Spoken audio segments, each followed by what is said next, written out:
This is Democracy Now!, democracynow.org, The War and Peace Report. I'm Amy Goodman with Aaron Mate.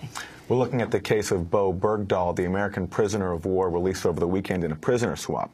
According to a 2012 profile in Rolling Stone magazine by the late reporter Michael Hastings, Bergdahl joined the Army in 2008 after he first tried to enlist with the French Foreign Legion but was turned down. He was deployed to Afghanistan just after President Obama ordered the first troop surge in the spring of 2009. In June 2009, Bowe Bergdahl reportedly walked off his base in Afghanistan. He's said to have left a note saying he'd become disillusioned with the Army, did not support the U.S. mission in Afghanistan, and was leaving to start a new life. Within 24 hours, he was captured. For more, we go now to London, where we're joined by Sean Smith, the award-winning photographer and filmmaker for The Guardian. He met Bowe Bergdahl in Afghanistan in 2009 when he was embedded with his unit, and later went to Idaho to meet his father, Bob, who he profiled in The Guardian video we just broadcast. In Washington, D.C., we're joined by Colonel Morris Davis, retired Air Force colonel, resigned as the former chief military prosecutor at Guantanamo in 2007. Sean Smith, let's begin with you. Tell us about meeting Bowe Bergdahl in Afghanistan. Where did you see him? I met him briefly. He was with a group who were on an observation post, which was basically a hole in the ground at the top of a hill, for a few days. It was a short time. They were in pretty good spirits, all of them. They were kind of on their own.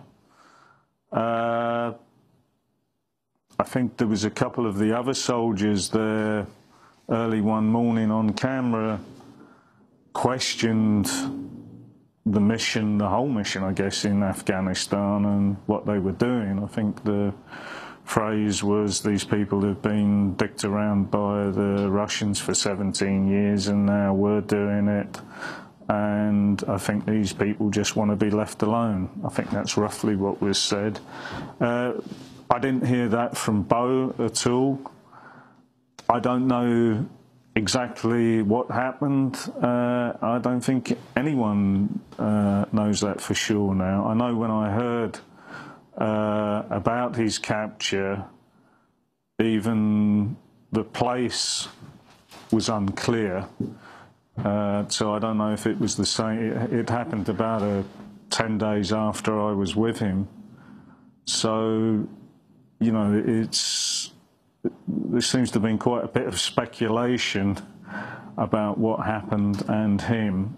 I just don't think much is, you know, it's not all that clear, and I wouldn't want to speculate and join that speculation. That's very interesting that you talk about the other members of his unit apparently having the same feelings that he would express, even though he didn't express them to you.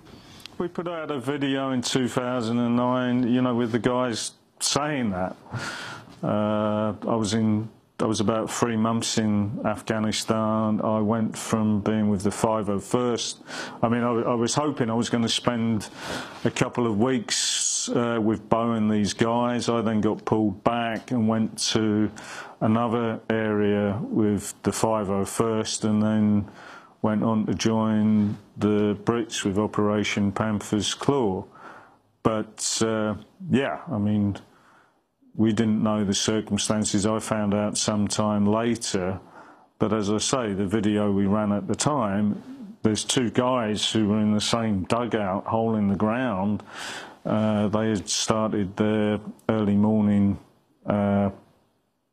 watching the back of the construction site.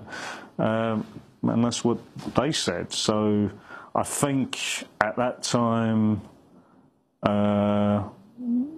you know, naturally enough, quite a number of people serving in the military in Afghanistan were voicing questions about what they were doing there, you know, or what they were told they were doing there and what they actually thought they were doing there, you know, on a political level. So they weren't criticising the chain of command, but, you know, they were questioning the war and the concept of it, and etc.